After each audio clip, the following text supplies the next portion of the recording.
The great palace of Zathor, glittered under the twin suns, its silver spires rising high above the city like frozen waves. Inside its marble halls, alien nobles moved in slow, graceful patterns, their robes trailing behind them like ripples in still water.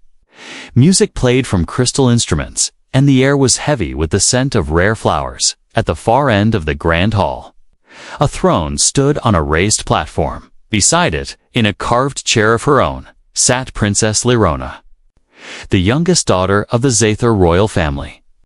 She wore a gown of deep blue silk, her silver hair braided with tiny beads that caught the light.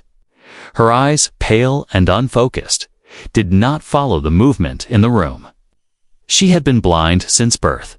Her hands rested quietly in her lap, her posture straight, her expression calm. But inside, she felt the weight of every whisper. Poor creature. She should have been hidden away. No warrior would ever choose her. They thought she could not hear them. They were wrong. Lirona heard every word. That day was no ordinary gathering. Envoys from many worlds had come to sign new trade agreements with the Zathor kingdom. Among them were towering reptilian diplomats, glittering insectoid merchants, and pale-skinned telepaths from the distant moons. And one human dot, he stood out instantly taller than most, broad-shouldered with short brown hair and eyes that studied everything around him. His name was Daniel Reeve, a representative of the Terran Exploration Corps. Unlike the others, Daniel did not rush to speak with the king or barter with the merchants. His gaze drifted across the hall until it settled on the princess sitting quietly at the edge of the royal dais. Lirona noticed the shift in the air before she heard his steps. They were firm, even unhurried. She could sense when people moved toward her, most turned away before they got close. But this man didn't. He kept walking until he was only a step away. "Your Highness," he said, his voice warm but steady. Lirona tilted her head slightly. "You are not Zathor." "No," he admitted. "I'm human, Daniel Reeve." There was a pause. She expected him to offer some shallow compliment about her dress or her hair, the sort of polite pity most people gave her. Instead, he asked, "Would you like me to describe the hall to you?" Her lips parted in surprise. No one had ever asked her that. Double quotes, yes. She said softly, and so he did, telling her about the sunlight pouring through the crystal windows, the way the spires outside caught the light, the gold trim on the king's throne. His words painted a picture in her mind richer than anything she had imagined. For the first time in years, she smiled. Across the room, several nobles noticed. They whispered to each other, "Why is the human speaking to her? Doesn't he know she's defective? This will not end well." One figure, dressed in dark red robes, watched longer than the rest. His narrow eyes followed every gesture between Daniel and the princess. Slowly, a thin smile curled on his lips. As the ceremony ended, Daniel offered his hand to help her stand. She hesitated, not because she couldn't, but because no one had offered in years. She placed her hand in his, and he guided her down the dais steps as if it were the most natural thing in the world. When they reached the garden balcony, away from the court stairs, she asked quietly, "Why did you speak to me?" "The others never do." "Because I don't see a reason not to," Daniel replied. "I came here to meet people, not to avoid them." Her heart felt strangely lighter, but the moment was short-lived. From the shadows of the hall, the figure in red robes turned and disappeared through a side door. His voice carried through a small communicator hidden in his sleeve. "The human is taking an interest in the princess. Watch him and prepare options." That evening, as the twin suns dipped below the horizon, Lirona sat alone in her chamber, listening to the faint music from the lower halls. She replayed Daniel's words in her mind, the way he spoke without pity, the way he described the palace as if he wanted her to truly see it. Somewhere deep inside, she felt the spark of something unfamiliar. Hope, but outside her door, unseen. In the shadows, two palace guards spoke in low voices. "Did you hear?" The human talked to her again. "I did, and Lord Vathor isn't pleased.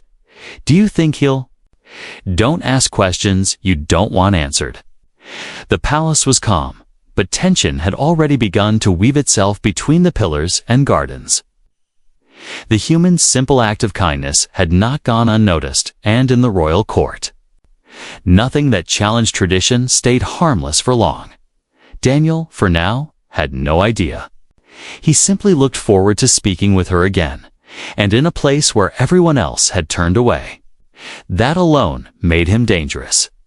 The lonely princess. The palace gardens of Zathar were like something from an ancient dream. Marble pathways, winding through silver-leafed trees, fountains singing in soft patterns, flowers that glowed faintly under the light of the moons. But for Princess Loruna, they were not a place of joy. They were her cage. Every morning she walked the same paths, alone, guided by the touch of the stone railings and the sound of the fountains. She knew every turn, every bend, every scent. Nothing changed. Nothing ever would.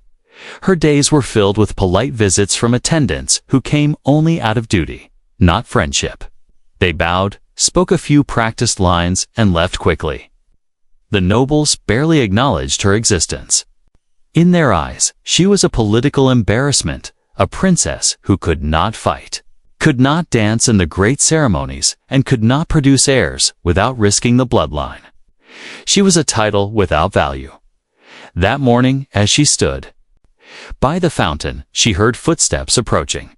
They were different from the soft, shuffling steps of her attendants.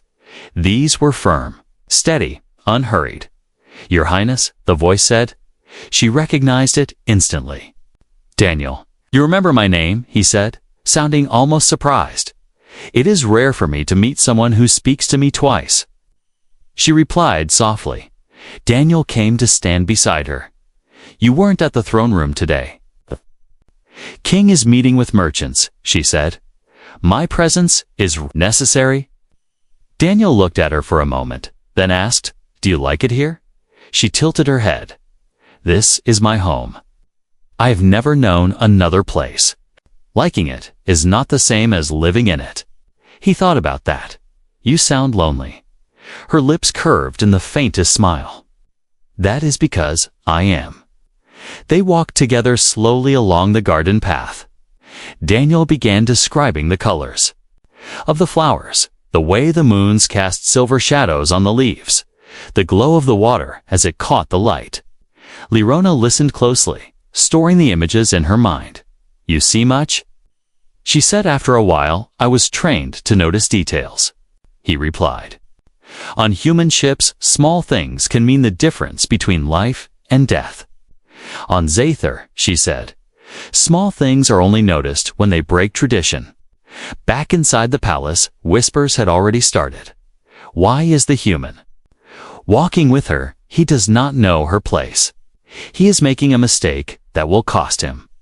One voice, colder than the rest, spoke from the shadows. Then perhaps we should help him learn that mistake sooner rather than later. Over the next few days, Daniel began visiting the garden regularly. Sometimes they spoke about his travels. Moons with oceans of fire, planets with floating cities, alien markets where everything smelled of spice and metal. Other times, they simply sat in silence, listening to the wind in the trees. Loruna began to wait for his visits, though she never said so. His presence was like a break in the endless gray of her days, a color she had never known, but could now imagine. One afternoon, as they sat beneath the silver trees, she asked, "Why do you come here, Daniel?" "You must have duties, places to see, people to meet." He shrugged. "I do, but I also have choices, and I choose to talk to you." She lowered her head. "If you spend too much time with me, they will begin to talk." "They already are," he said. "Let them." far above in one of the palace's upper balconies. Lord Vathor, the same man in the red robes, watched them through a thin viewing lens. "She is speaking more," a voice said beside him. Vathor nodded. "The human is giving her confidence. That is dangerous." "What will you do?" He smiled thinly. "Remind everyone of her place, and remove anything or anyone who makes her forget it." That evening, Lirona returned to her chambers and found a sealed envelope on her table. The wax was marked with the crest of the royal family. Inside was a single sentence, written in formal script: "Do not see the human again. This is for your own safety." Her hand trembled as she read it. She knew this was not from her father. The king rarely wrote to her at all. No, this was the work of someone else. Someone who thought they could decide who she spoke to, who she cared for. She folded the paper and placed it in her desk drawer. She would not show it to Daniel. Not yet, but something in her heart hardened. For the first time in her life, she wanted to resist. Daniel, in his quarters, was unaware of the note. But he had noticed the guards watching him more closely. And when he passed certain corridors, conversations stopped mid-sentence. He didn't need to be told that trouble was coming. The only question was, would it come for him, for Lirona, or for both? Rumors spread the palace of Zathor had many halls, but only one true heartbeat: the Hall of Voices. It was not a throne room, nor a council chamber, but a place where nobles gathered for wine, small talk, and quiet whispers that could shape the future of the kingdom. And in the days after Daniel's arrival, the Hall of Voices began to stir with a new topic. The human walks with the princess every day. He speaks to her as if she were his equal. Equal. She cannot even stand in court without assistance. He doesn't know our ways. Perhaps someone should educate him. The poison in the air, the gossip spread like smoke through every corridor. Servants carried it to the kitchens. Guards muttered about it on night patrol. Even the merchants who visited the palace for trade began to hear the story of the human who befriended the unwanted princess. By the third day, the rumors had changed. They no longer spoke of friendship. The human seeks her hand in bonding. Impossible, the royal bloodline would never allow it. Perhaps he has other motives, political ones.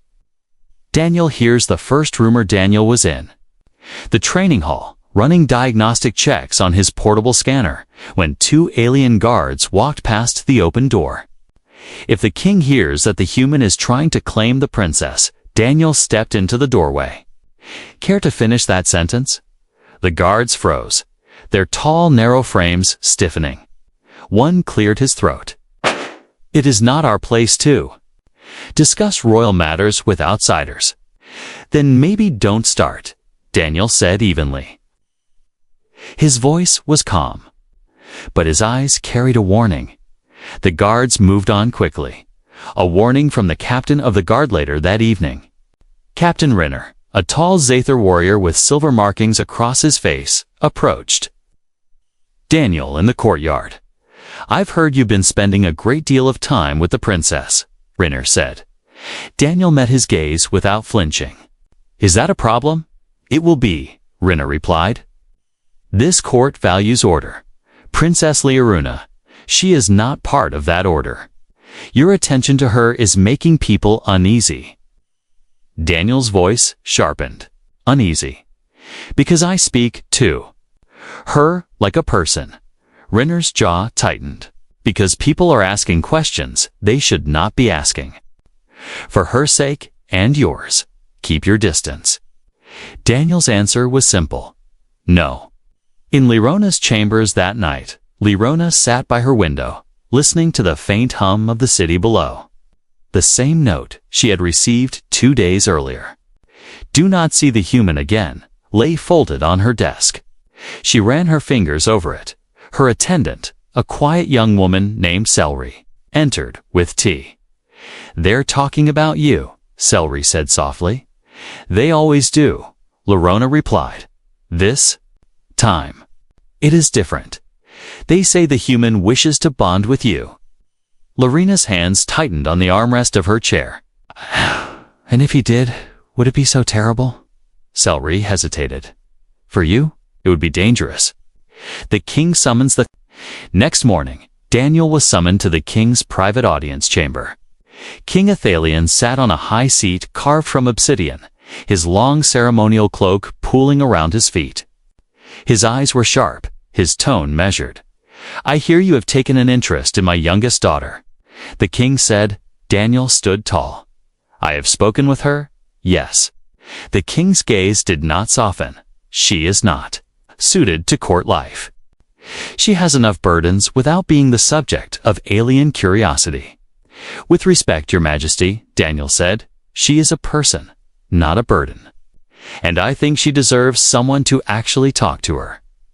The room went still. No one in. The palace had spoken to the king like that in years. The king's lips pressed into a thin line.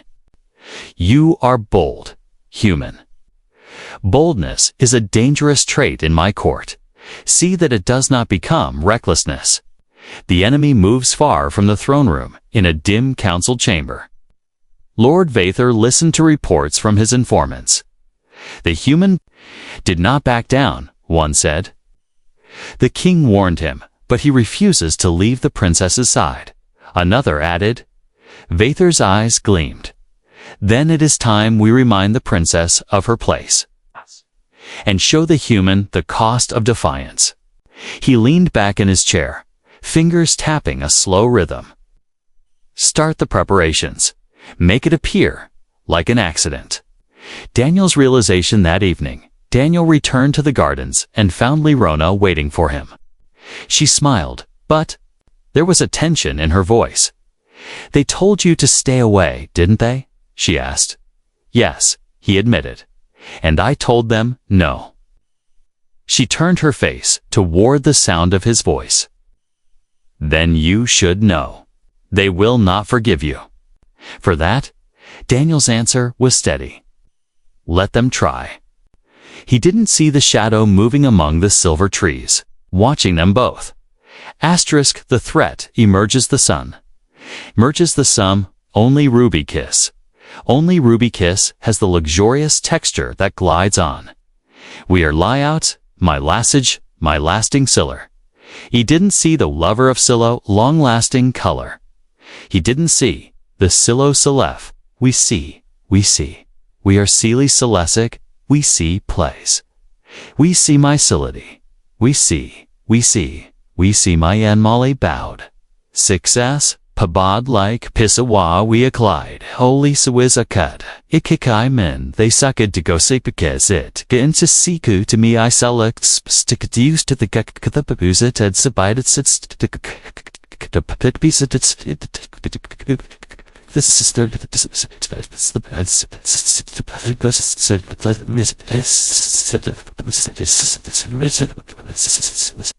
Palace had a strange stillness in the days that followed the king's warning to Daniel. It wasn't the stillness of peace, it was the kind that comes before a storm. Servants who once nodded politely to Daniel now avoided his eyes. Guards no longer stood at ease when he walked past. Their hands hovered near their weapons. Even the air in the great halls felt heavier. As though the very walls were listening. Daniel had seen this before on human outposts, when people stopped. Speaking openly, it meant they were either afraid or planning something. The attendant's secret teat was Laruna's attendant, Celery, who gave the first real sign of danger. Late one evening, she slipped into Daniel's guest quarters, her voice urgent and hushed. You must be careful, she whispered. There is talk in the servants' halls, not just about you and the princess, about removing you. Daniel leaned forward. Removing me? How? Celery hesitated. Some say you will be reassigned to a different sector. Others, that an accident might happen during one of your visits to the outer districts. And she swallowed hard there. Are darker whispers about the princess herself? Daniel's jaw tightened. Say it. Celery's eyes darted to the door. That she will be sent away to a care retreat far from the capital, where she will never be seen again. The unwelcome visit the next morning. Daniel was intercepted in the palace corridor by 2 royal guards in black armor. Human. The taller one said, "Lord Vathor requests your presence." The request turned out to be a summons to a shadowed council room. Vathor sat at the far end of a long table, a faint smile on his lips. "You've been quite busy, Commander." "Reeve," he began. "The gardens, the walks, the little private conversations with Her Highness." Daniel stood his ground. "Is there a law against talking to her?" "Not yet," Vathor said smoothly, "but traditions are older than laws. And those who break them rarely survive long enough to see the difference." The air in the room was thick with unspoken threat. The hunting accident planned while Vathor spoke to Daniel. His agents were already at work. That afternoon, Lirona received an unexpected invitation from the Palace Activities Council. It was a formal notice. The princess is invited to attend the royal hunt in the northern groves. It was the first such invitation she had ever received.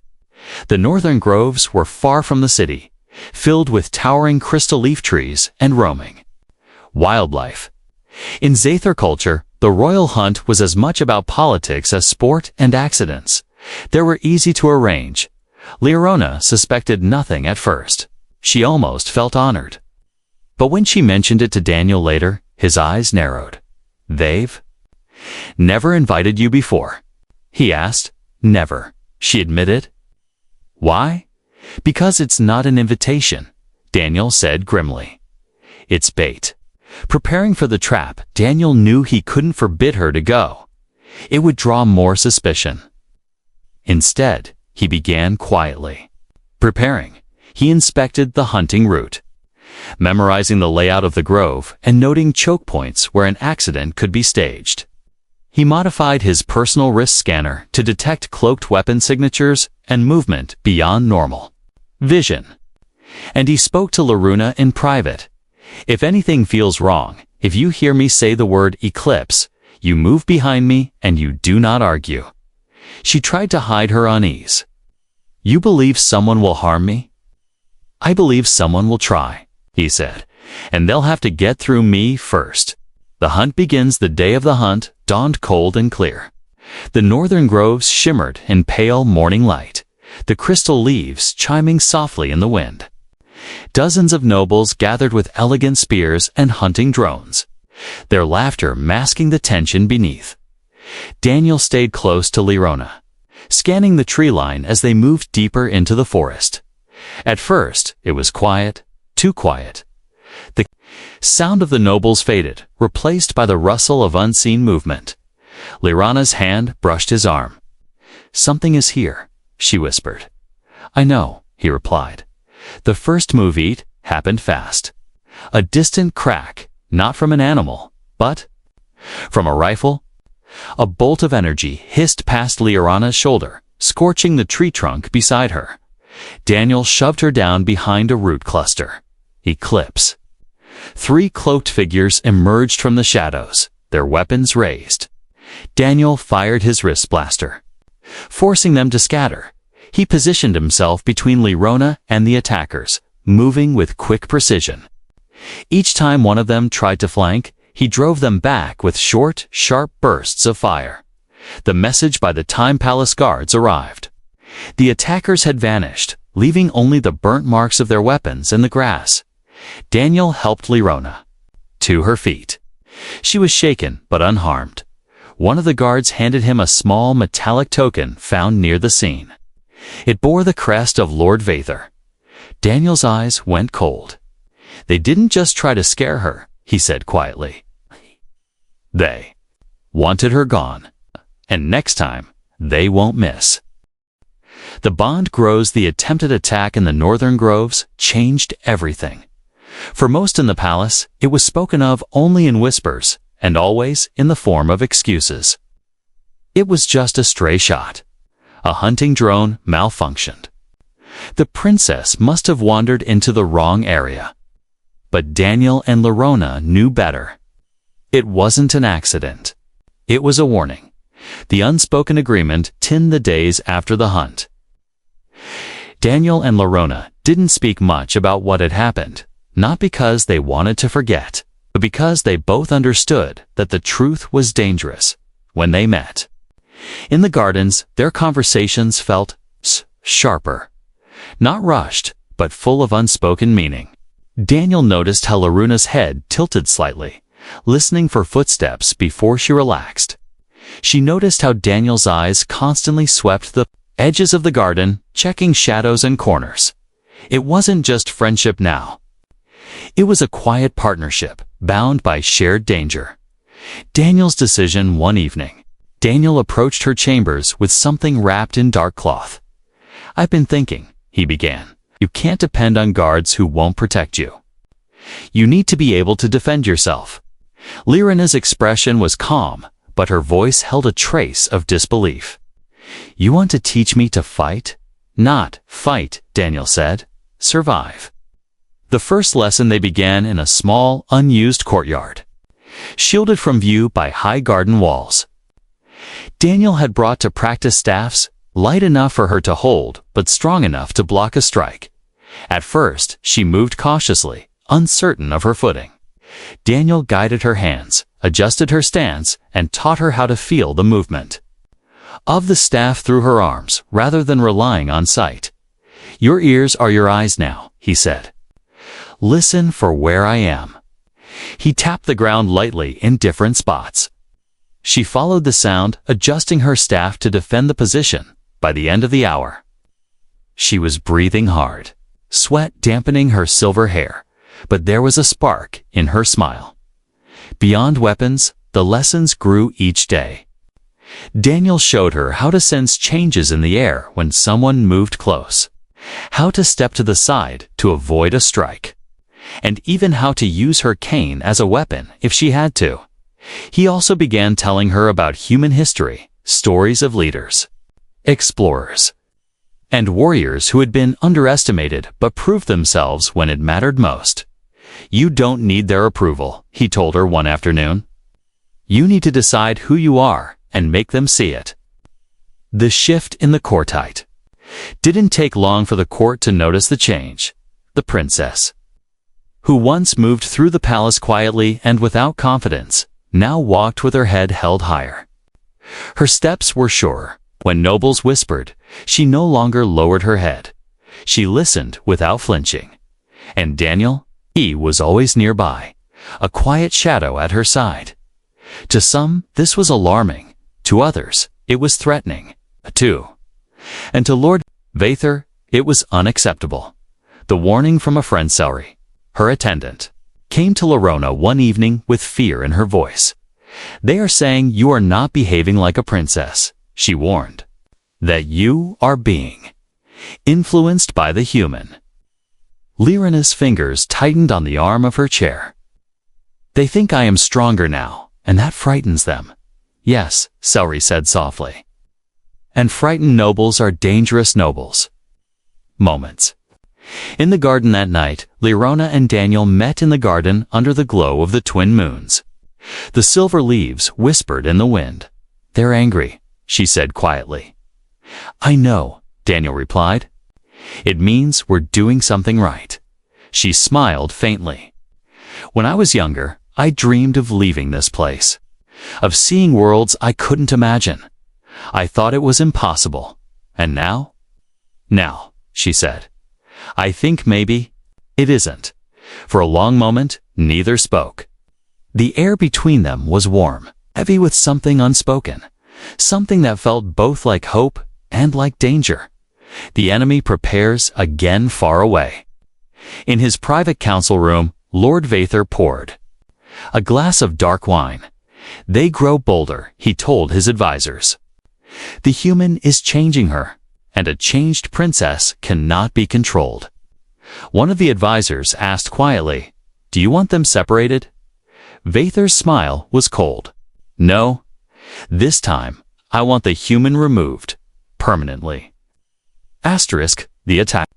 Day started like any other, or at least, that's how it appeared on the surface. The palace hummed with quiet activity. Servants moved along the marble corridors, carrying trays and scrolls. Nobles gathered in the Hall of Voices, discussing trade routes and petty rivalries. And in the gardens, the soft wind carried the scent of moonbloom flowers. But Daniel felt something was wrong before the sun had fully risen. Years in the Terran exploration corps had taught him to trust his instincts. The air was too still. The guards in the corridors were watching him more than usual, not in curiosity, but in calculation. Someone was waiting for him to make a mistake. The distraction that afternoon, Lorona invited Daniel to walk with her in the outer gardens. He agreed, but his senses stayed alert. They passed under the shade of the silver leaf trees, the sound of the fountains echoing in the distance. Celery. Lorona's attendant joined them briefly, then excused herself, leaving the two alone. It was then that Daniel heard it, a faint metallic click from somewhere above, a sound he knew too well. "Lorona," he said quietly, "we need to move." But before she could ask why, the attack began. The first strike, a flash of light, the hiss of an energy round, and the marble bench where Lorona had been sitting cracked apart. Shards flying into the air. Daniel grabbed her arm and pulled her behind a low wall, scanning the rooftops. His wrist device flickered, detecting multiple weapon signatures. "They're not here to scare us this time," he muttered. 3 figures in black armor dropped from the surrounding balconies, moving in perfect coordination. Each carried a compact pulse rifle. Close quarters combat, the first attacker lunged at Daniel with a blade, fast and precise. Daniel blocked the strike with his forearm guard, twisting to disarm him. The blade clattered to the stones, and Daniel used it to slash across the attacker's leg, not to kill, but to disable. "Stay behind me," he shouted to Lorona, but she didn't freeze like he expected. Instead, she gripped her cane tightly, listening to the footsteps, and struck at one of the attackers approaching from her blind side. The cane connected with a sharp crack, sending the attacker stumbling. The trap within the trap, more figures appeared at the far end of the garden, cutting off the escape route. Daniel realized this wasn't just an assassination attempt. It was a capture mission. "They want you alive," Daniel told her, "but they don't care about me." Lorona's voice was steady. "Then we don't let them have either of us." Daniel activated the emergency beacon on his wrist, sending a distress signal to the palace guard. But he knew it might not matter. If Vather controlled the guards, help could be delayed just long enough for the attackers to succeed. Turning the tables, Daniel pulled a smoke grenade from his belt, standard human security gear. He slammed it against the ground, filling the garden with thick, swirling fog. The attacker's visors struggled to adjust. Giving him precious seconds, he grabbed Lorona's hand. "Listen to my steps, match them." Together, they moved quickly along the wall, using the smoke as cover. Lorona's grip was firm, trusting him completely. One attacker emerged from the haze, raising his weapon. Daniel spun, fired his sidearm, and the blast sent the figures sprawling. The narrow escape, they reached a service door at the far edge of the garden, but it was locked from the outside. Daniel slammed his shoulder against it, feeling the old hinges strain. One more hit, and the door burst open. They slipped inside, just as the attackers closed in. The sound of boots pounding on marble echoing behind them. Inside the dim corridor, Daniel pressed Lorona against the wall, both of them breathing hard. "They'll try again," she whispered. "I know," Daniel replied. "Which means, next time, we take the fight to them." The unseen witness, what they didn't know, was that a small surveillance drone hovered high above the garden, recording everything in a private chamber elsewhere in the palace. Lord Vather watched the footage with a calm, cold expression. "They're getting better at working together." One of his aides remarked, Yes, Vathor said slowly. Which means we need to break them before they believe they can win. He leaned forward, eyes narrowing. Begin Phase 2. The resolution, the attack in the gardens, had changed the rules.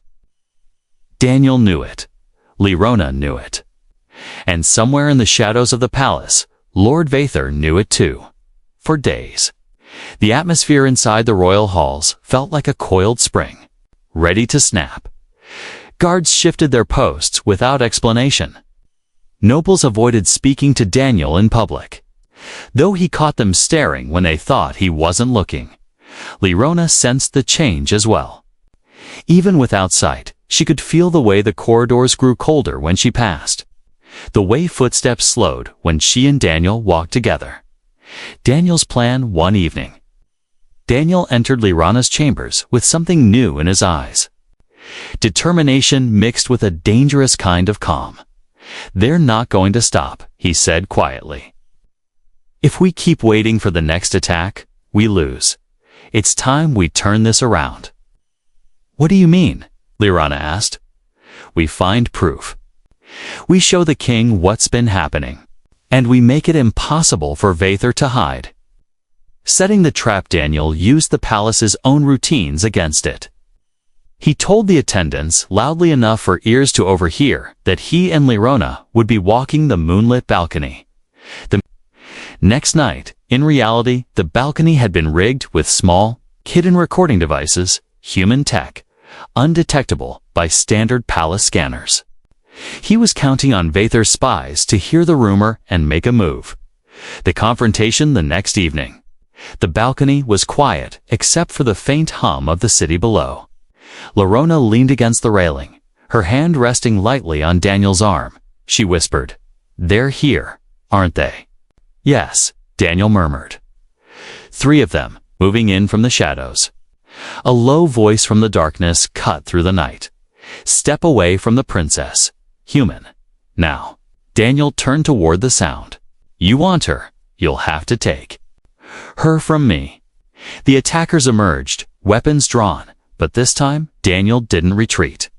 He pressed a small button on his wrist device, and bright flares burst to life, bathing the balcony in white light. The recording devices captured every detail. The king arrives. The commotion drew more than just guards. It brought the king himself. Flanked by his personal protectors, King Athelion stepped onto the balcony just as Daniel disarmed the lead attacker and shoved him to the ground. "What is the meaning of this?" the king thundered. Daniel didn't waste a second. "Ask your guards why they're wearing the crest of Lord Vathor." The attackers froze. The king's eyes narrowed, spotting the engraved mark on their armor. The unmasking of Vathorander, the king's order. The attackers were seized and questioned on the spot. The truth came quickly. They were working under Vathor's direct orders, sent to remove Lyrona and, if necessary, eliminate the human. When Vathor himself was brought before the king, he tried to hide behind tradition. "I was protecting the honor of the royal line," he said smoothly. "You were protecting your own power," the king snapped. "And you conspired to harm my blood to keep it." The king's decision in front of the gathered court, the king stripped Vathor of his title and exiled him from Zathor's territory. His assets were seized, and his name removed from the noble archives. The king then turned to Daniel. "You have shown loyalty beyond duty," he said, "and you have risked your life for my daughter when others would not lift a hand. For that, you have my thanks." The private moment later, in the quiet of the gardens, Lyrona faced Daniel. "You could have left at any time," she said softly. "You could have gone home, safe, and left me too. Fade away." Daniel looked at her, his voice steady. "I told you before I see your worth, and I'm not going anywhere." She smiled then, small but genuine. "Then, I hope you're ready to see more of my world." And for the first time in her life, she stepped forward, not led by anyone's hand, but walking at his side as an equal. The closing chapter of the days following Lord Vathor's exile were unlike anything Lorona had known before. For the first time in years, the palace corridors felt less like a maze of whispers and more like a place she could walk without fear. The nobles no longer looked at her with open disdains, some out of respect, others simply because the king's wrath still hung heavy over the court. But Lorona didn't care about their sudden politeness. What mattered was freedom. A new routine. Daniel still visited her every morning, but their time together had changed. It was no longer secret, no longer something that had to be hidden in gardens or quiet courtyards. They walked through the main halls without shame, talking openly about everything from human history to the strange politics of the Zathor High Court. And though her blindness and her physical limitations remained, Daniel never treated them as a cage. Instead, he kept training her, refining her ability to listen for movement, to navigate unfamiliar spaces, to stand her ground when needed. Celery once said quietly, "You walk differently now, princess." Lorona smiled. "I walk like I am, not waiting for someone else to tell me I belong here." The king's quiet admission one evening. The king called Daniel to the private balcony overlooking the city. The sky was painted with the colors of the twin suns sinking below the horizon. "My daughter was fading before you arrived," the king said slowly. "I did not see it, or perhaps I refused to. I thought keeping her away from the court's cruelty would protect her. But I was wrong." Daniel didn't answer right away. "She didn't need your protection. She needed your belief." The king's gaze drifted toward the gardens where Loruna's silver hair shimmered in the fading light. "She has it now. And for that, I am in your debt." An invitation beyond the palace. Weeks later, Daniel received orders from the Terran Exploration Corps. His next assignment would take him to the far reaches of known space. It was the kind of mission he had trained his whole life for. But when he read the details, he didn't smile. Instead, he found himself thinking of Lorona, of the way she listened to his stories about the stars, of the way her face lit up when he described a world she could picture only in her mind. So he went to her chambers and asked, "If I leave, would you want to come with me?" Her answer where Lorona tilted her head. "To see your worlds. Yes," he said.